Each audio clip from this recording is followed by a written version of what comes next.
제가 어렸을 적에 읽었던 유대인들의 탈무드에 이런 이야기가 있었는데요. 굴뚝 청소부 2명이 같이 청소를 하고 나왔습니다. 근데 한 사람의 얼굴은 아무것도 묻지 않고 깨끗했고요. 한 사람의 얼굴에는 검댕이 묻고 또 거름이 묻어서 지저분하게 되어 있던 것이죠. 거기서 묻습니다. 누가 씻을까라고 묻습니다. 여러분, 누가 씻을 것 같아요? 이런저런 답이 가능합니다. 하얀 사람이 까만 사람을 보고서 나도 저렇게 까맣겠지 하고서 씻기도 할 테고요. 아니면 야, 너 까매 하고서 너 씻어 이렇게 말할 수도 있겠죠. 그런데 중요한 것은 어떤 사람이 어떤 사람보다 더 깨끗하고 어떤 사람이 어떤 사람보다 더 지저분해서 어떤 사람은 우쭐하고 어떤 사람은 창피하고 야, 너 씻어야 돼 라고 말할 정도, 이런 모습, 이런 시선은 사람의 시선이고요. 하나님의 시선은 좀 다르죠. 굴뚝에서 나왔으면 이 사람이나 저 사람이나 다 지저분한 거예요. 누가 조금 더 깨끗하고 누가 더 지저분할 수는 있겠죠. 하지만 누구 한 사람만 씻고 누구는 씻지 말아야 될 그런 건 아니죠. 다 같이 씻어야 될 사람에 불과합니다. 내가 조금 더 깨끗하다고 우쭐거릴 일이 있을까요? 없죠. 내가 조금 더 지저분하다고 저 사람보다 못하다고 이렇게 생각할 것도 아닙니다. 굴뚝에서 나왔으면 다 씻어야 하는 것이죠. 이렇게 씻어야 하는데도 불구하고 씻지 않고 있는, 안 씻어도 되겠다 이렇게 생각하는 우리가 정말 몰라도 많이 모르는 것 같아요. 자, 오늘 말씀은 유대인들이 우리처럼 이렇게 몰랐던 그런 모습들이 분명히 있는데 그들이 착각해서 미처 깨닫지 못하고 몰랐던 3가지를 살펴보려고 합니다. 오늘 말씀은 그러므로 남을 판단하는 사람아 이렇게 시작하고 있죠. 그러므로 남을 판단하는 사람아. 이 사람이 누구입니까? 남을 판단하는 이 사람 누구입니까? 저는 아닌데요. 저는 아닌데요. 저 아무개가 판단 잘합니다 라고 말할 수도 있을 거예요. 하지만 오늘 말씀은 유대인들을 가리켜서 하는 말이죠. 그러므로 유대인들이 들어야 할 말이지만 남을 판단하는 사람아 라는 말을 듣고서 뜨끔했던 우리 모두가 이 말씀에서 자유로울 수가 없겠죠. 그러니까 하나님의 말씀은 아멘하고 나를 향한 말씀으로 받으시기 바랍니다. 바울이 1장에서 이방인의 죄에 대해서 고발했는데 2장에서는요 유대인들의 죄에 대해서 고발하고 있는 내용입니다. 유대인들이 몰랐던 첫 번째가 무엇이냐면요, 이방인들이 죄인이라고 생각했지만 자기들이 죄인이라는 사실을 몰랐던 거예요. 이방인들이 뭔가 잘못하고 있다라고 생각했지만 자기들도 똑같이 잘못하고 있는 것을 몰랐던 거예요. 그들이 다른 사람을 정죄하는 것을 보면 마치 자신들은 아무런 잘못이 없는 것처럼 보이지만 분명히 자기들도 죄인이라는 것이죠. 하지만 이것을 몰랐습니다. 유대인들은 스스로를 선민이라고 생각했기 때문에 너무도 당연히 스스로 구원받은 백성이라고 그렇게 생각했죠. 반대로 이방인들을 향해서는 뭐라고 생각했을까요? 아무런 소망이 없는 멸망받을 존재라고 생각했던 것입니다. 그렇게 우쭐하다 보면 범하기 쉬운 죄의 모습이 있습니다. 판단하고 비판하는 것이죠. 판단하고 비판합니다. 자기는 아닌 양, 자기에게는 해당되지 않는 양, 남을 판단하는 것이죠. 그런데 정말 해당되지 않습니까? 아니, 세상에 죄 없는 사람이 누가 있겠어요? 다 자기에게도 똑같이 해당되는데도 불구하고 나는 아닌 양, 저 사람만 죄인인 것처럼 그렇게 판단하고 비판합니다. 그런데도 자기는 해당 안 되는 줄 알고 남을 판단합니다. 그래서 예수님은 이런 사람을 가리켜서 마태복음 7장 3절 말씀에서 이렇게 말씀하죠. 어찌하여 형제의 눈 속에 있는 티는 보고 내 눈 속에 있는 들보는 깨닫지 못하느냐. 남의 것만 크게 보이고 남만, 다른 사람만 죄인처럼 보이는 거죠. 여러분의 삶의 주변에서 남을 판단하는 것에 1등인 사람이 혹시 누구입니까? 머릿속에 떠오르는 사람이 있으시죠? 어떤 분은 자기가 1등이라고 생각할 수도 있습니다. 그런데 속으로 생각하시기를 아니 내가 1등이기는 한데 그걸 뭐 잘못했다고 하면 좀 억울하다 이렇게 생각하시는 분도 계실지 모르겠어요. 왜냐하면 내가 다른 사람을 판단하고 비판했던 그것이 사실이거든요. 내가 말하는 것 다 틀리지 않은 말이기 때문에 내가 뭘 잘못했어? 이렇게 생각할 수도 있겠죠. 맞습니다. 틀린 말 하나도 없죠. 이 사람이 저것 잘못했고요. 저 사람이 이것 잘못한 거 맞아요. 그런데 성경은 그 사람의 죄를 묻는 것이 아니고요. 나의 죄를 묻고 있습니다. 성경은 나의 죄를 묻는 것이지 그 사람이 무슨 죄를 지었는지 알려달라고 하는 게 아니에요. 그래서 1절에서 누구를 막론하고 내가 핑계하지 못할 것은 이라고 말씀하고 있습니다. 내가 핑계하지 못한다는 거예요. 세번역은 그대가 누구이든지 죄가 없다고 변명할 수 없습니다라고 말씀하고 있죠. 내 지적이 맞냐 틀리냐 이게 아니에요. 저 사람을 내가 지적했습니다. 이 잘못이 있고 저런 실수가 있는데 그게 맞냐 틀리냐를 묻는 것이 아니에요. 그 사람이 아니고 나에 대해서 묻고 있는 거예요. 그래서 그 뒤에 말씀, 이어지는 말씀을 세번역에서는 이렇게 말씀하죠. 그대는 남을 심판하는 일로 결국 자기를 정죄하는 셈입니다. 남을 심판하는 그대도 똑같은 일을 하고 있기 때문입니다. 저 사람의 죄를 고발하지만 결국 자기 스스로를 정죄하고 있는 것입니다. 다른 사람을 판단하는 사람의 잘못은 크게 두 가지로 나눠서 볼 수 있는데요. 첫 번째는 남을 판단하는 사람은 자기가 아주 철저하고 빈틈이 없다고 생각하기 때문에 다른 사람을 보면요 화가 나요. 화가 막 다른 사람 보면 화가 나요. 그리고 이 안에 불평이 가득합니다. 나는 이렇게 철두철미한데 저 사람은 하면서 화가 나고 불평이 가득하죠. 이것이 판단하는 사람의 가장 큰 죄입니다. 왜냐하면 형제에게 노하는 자마다 심판을 받게 될 것이라고 하는 말씀이 있기 때문에 그렇죠. 내가 판단하면서 화가 가득 차 있어요. 분노합니다. 그걸 죄라고 하는 거예요. 다른 사람을 판단하는 사람의 잘못 두 번째는요. 자기가 하나님의 자리에 앉는다는 거예요. 내가 하나님의 자리에 앉습니다. 형제를 판단하면서 날마다 선악을 알게 하는 나무의 열매를 먹어요. 날마다 바벨탑을 쌓아요. 그렇게 하나님의 자리를 빼앗고 내가 그 자리에 앉아서 하나님 행세를 하는 것이죠. 그러니 남을 판단하는 사람을 어떻게 죄 없다고 할 수 있겠습니까? 부목사들 여럿과 함께 사역할 때의 일입니다. 저는 장거리 밤늦게 조문을 하고 오는 그런 일들이 아니면 새벽 기도를 빠지지 않았는데, 그런데 다른 부목사들은, 다른 전도사들은 일주일에 몇 번씩 빠지는 것을 밥 먹듯이 하는 그런 일들이 반복이 되는 겁니다. 제 마음에 어떤 마음이 들었을까요? 나는 안 빠지는데 저 사람들은 빠지는구나 하고서 정죄하고 판단하는 마음이 들었겠죠. 그런데 어느 날 제가 새벽 기도를 빠졌어요. 그 당시에 유행했던 독감이 있었는데 검사 받아보진 않았지만 아마 그거에 걸리지 않았을까 싶을 정도로 너무 몸이 아프고 죽겠는 거예요. 그래서 빠졌죠. 그 다음에 제가 어떻게 됐느냐 하면 다른 사람들을 정죄하고 판단하는 그런 마음들이 조금은 사그러드는 그런 모습을 경험했습니다. 자, 이 얘기는 다 같이 죄 짓고 다 같이 똑같은 죄인이니까 죄 짓고 판단하지 말자 이런 얘기가 아닙니다. 내 허물이 보일 때 내가 하나님의 자리에서 내려오게 되더라는 것이죠. 하나님의 자리에서 내려와서 겸손하게, 그리고 정죄의 손가락을 다른 사람이 아닌 자기를 향해서 가리키게 되더라는 것을 말하는 것입니다. 그렇습니다. 나는 아무리 완벽한 목사라도, 아무리 모태신앙인 성도라 할지라도, 아무리 선민이요 또 율법이 있는 유대인이라 할지라도 그 사람은 죄인이에요. 전혀 누군가를 판단할 위치에 있지 않고 하나님을 대신할 수도 없는 죄인인 것을 기억해야 되겠습니다. 예수님이 우리의 허물을 들추시려고 드셨다고 한다면 우리에게는 아무런 소망이 없었겠죠. 하지만 예수님은 우리의 허물을 들추시는 대신에 우리의 허물을 감추시기로 마음먹으셨습니다. 덮으시기로 마음먹으셨어요. 우리 죄를 위해 십자가에서 못 박히심으로 보혈로 우리의 허물을 덮어주신 것이죠. 이 사랑은 우리로 동일한 삶을 살게 하시는데, 형제의 허물과 잘못을 보며 형제를 정죄하고 비판하는 것이 아니라 덮어주고 이제 나의 허물을 돌아보는 것입니다. 나의 허물을 돌아보는 겁니다.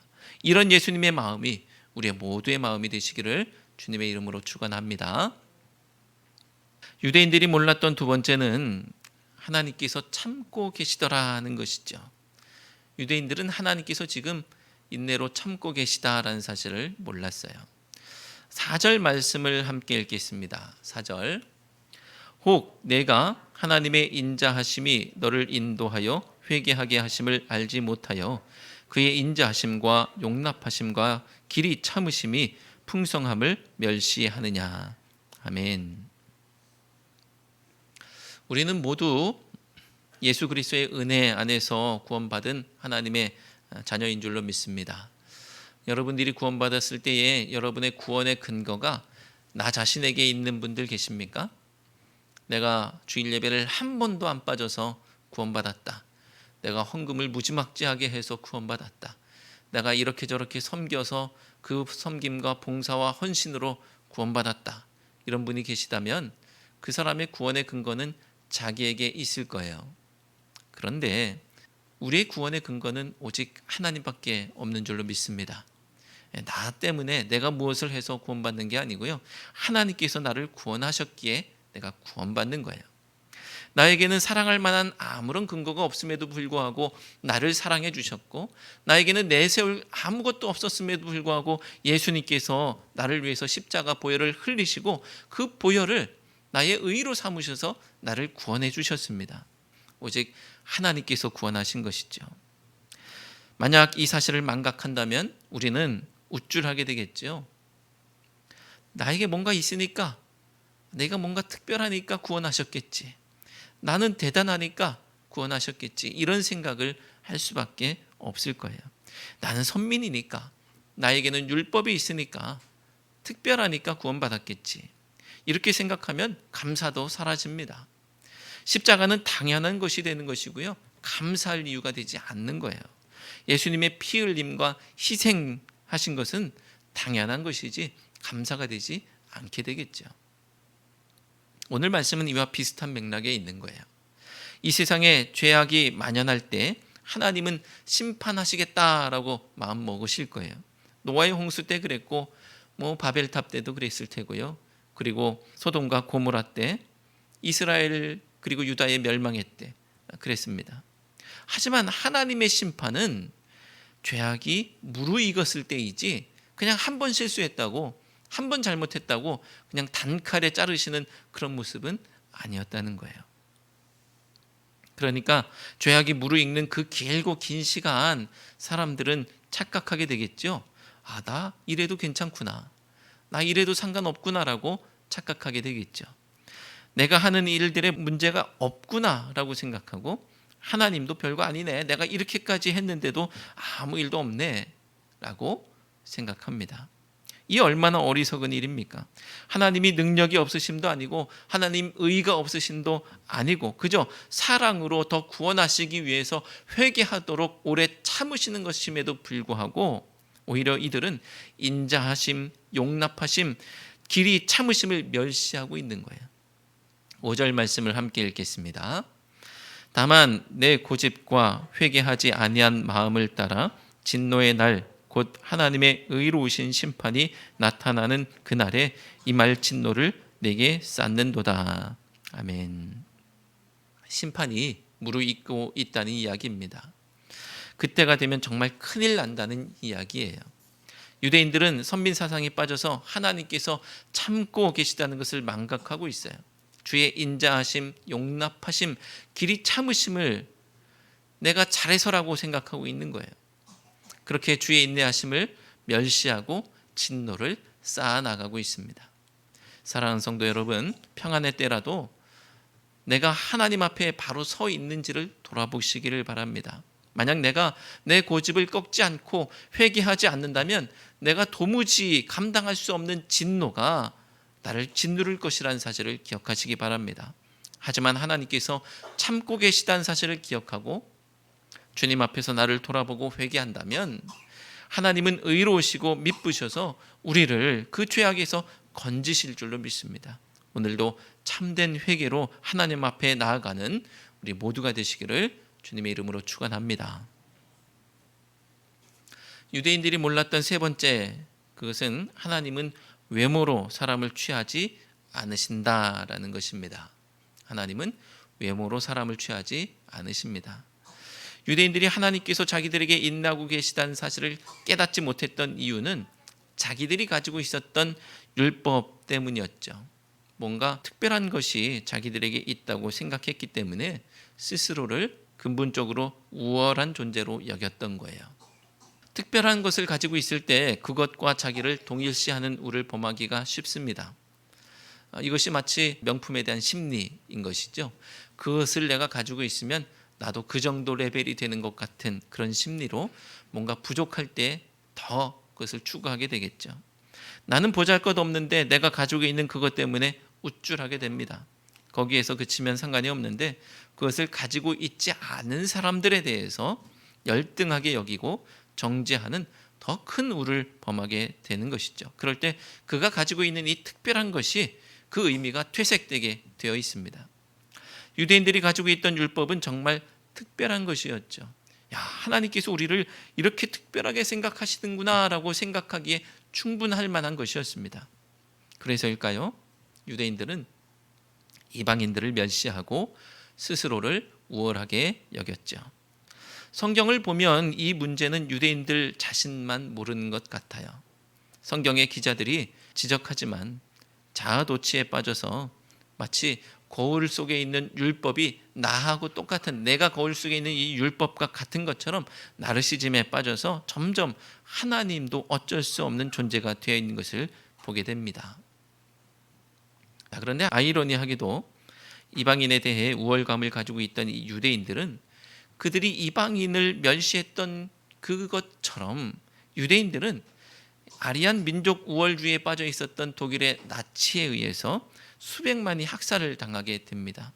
나치는 사람 속에 담겨 있는 인간의 본연의 가치에 눈을 감아버리고 외적 조건으로 타인을 판단하고 스스로를 우월한 존재로 여겼었죠.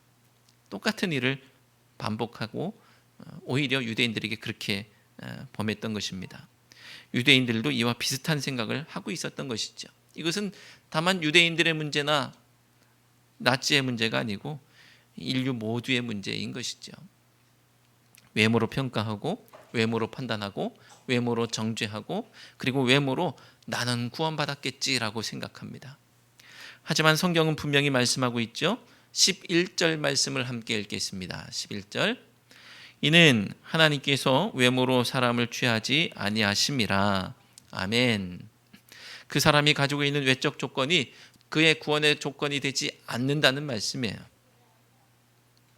사람을 외모로 취하지 않는다는 말은 곧 유대인이나 이방인이나 구원의 조건이 다르지 않다는 말씀입니다. 하나님께서 누구를 구원하실 때 하나님께서 누구를 구원하실 때 그 믿음으로 구원하신다면 그것은 유대인에게도 동일하게 적용되는 말씀이라는 거예요. 6절부터 10절의 이야기가 바로 그런 거예요. 이렇게 하면 구원받고 저렇게 하면 멸망받을 거야 라는 내용들이 담겨 있는데, 그런데 먼저는 유대인이고 그리고 헬라인이다 라고 말씀합니다. 그래서 9절과 10절에서 두 번이나 먼저는 유대인에게요 그리고 헬라인에게라고 이야기하고 있어요. 이게 무슨 뜻이냐 하면요, 이것이 헬라인이 아니라 이 유대인의 강조점을 두고 있는 것이 말씀이죠. 오늘 말씀이 유대인의 죄를 밝히고 있다고 말씀드렸습니다. 그러니까 유대인들이 더 귀 기울여서 들어야 되는 말씀이죠. 이방인들이 믿음의 채를 통과하여서 구원받는다고 한다면 유대인들은 다른 방법일까요? 유대인들도 믿음의 채를 통과해서 구원을 받는다는 말씀이에요. 유대인들을 향해서 넌 아닌 줄 알았겠지만 너도 똑같아 라고 말하고 있는 거예요. 너도 당연히 믿음으로 구원받아야 된다는 거예요. 그러니까 먼저는 유대인에게요 그리고 헬라인에게다 라는 말씀은 유대인들은 특별한 의식을 가지고 유대인들이 먼저야? 유대인들을 먼저 귀하게 생각해 주시는구나, 이게 아니고요, 이방인들이 믿음으로 구원받아야 된다고 한다면 유대인들 너희도 마찬가지야 라고 말하는 거예요. 매를 맞아도 유대인이 먼저 맞는 거라는 겁니다.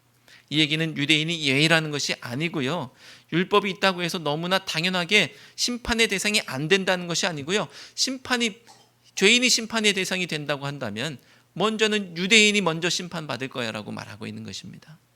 특별 대우를 해주기를 원했는데 이런 얘기를 들으면 억울할 수 있겠죠. 그들은 지금까지 율법을 붙들고 우쭐거리고 있었으니까 억울할 수도 있습니다. 그래도 어쩔 수 없습니다. 하나님의 심판, 하나님의 구원에는 차별이 없기 때문입니다. 그 사람이 어떤 사람인가를 알 수 있는 지표가 외모일 때 그 사람의 내면과 중심은 외면당할 수밖에 없습니다. 사무엘이 외모로만 판단했다면 다윗이 왕이 될 수가 없었겠죠. 우리에게도 소망이 있는 것은 하나님께서 외모로 판단하지 않으신다는 것입니다. 내가 유대인이건 아니건, 내가 권세자건 아니건, 내가 부자건 아니건 하나님은 나를 나 그대로 받아주셨고 신음에도 응답하셨고 나의 외적 조건과는 관계없이 예수 그리스도의 보혈을 근거로 나를 구원하셨다는 거예요. 조건 없이 품으시는 하나님 앞에 나도 내 모든 조건을 내려놓을 수 있기를 바랍니다. 외모로 취하지 않으시는 하나님 앞에 나도 내 모든 자랑거리를 내려놓고 오직 예수 그리스도 십자가만 자랑할 수 있는 우리 모두가 되시기를 주님의 이름으로 축원합니다. 너 자신을 알라는 말이 있죠. 너무나 단순한 말인데 그 속에 진리가 담겨 있습니다. 우리는 내가 죄인임을 알아야 합니다. 지피지기면 백전백승이라는 말도 있습니다. 알아야 할 것을 모르면 낭패를 보기 십상이죠. 하지만 때로는 내가 무엇을 모르고 있는지를 알 필요가 있습니다. 내가 무엇을 모르는지를 알 때 그것이 훨씬 유익한 것이죠. 유대인들은 많은 것을 알고 있었지만 꼭 알아야 할 것을 몰랐죠. 오늘 새롭게 알게 된 이 세 가지를 유대인들뿐 아니라 우리도 꼭 기억해야 되겠습니다. 나도 죄인이구나. 하나님께서 참고 계시는구나. 하나님은 외모로 취하지 않으시는구나. 새로운 깨달음 안에서 구원하시는 놀라운 은혜와 사랑을 경험하는 우리 모두가 되시기를 주님의 이름으로 축원합니다. 기도하겠습니다. 하나님, 유대인들을 향한 말씀 속에서 저희의 모습을 보게 하시니 감사합니다. 우쭐했던 저희의 모습, 나는 괜찮겠지 생각했던 저희의 모습이 있었습니다. 저희가 미처 깨닫지 못했던 사실을 이 시간 깨달았사오니 모든 소망이 주께 있음을 고백하게 하옵소서. 죄가 특정한 사람을 예외로 삼지 않듯 복음도 그 누구도 예외로 삼지 않고 모두에게 구원이 되고 생명이 되고 소망이 되게 하시니 감사합니다. 유대인과 이방인 저희와 그들 모두에게 주시는 은혜로 살게 하옵소서. 예수님의 이름으로 기도드립니다. 아멘.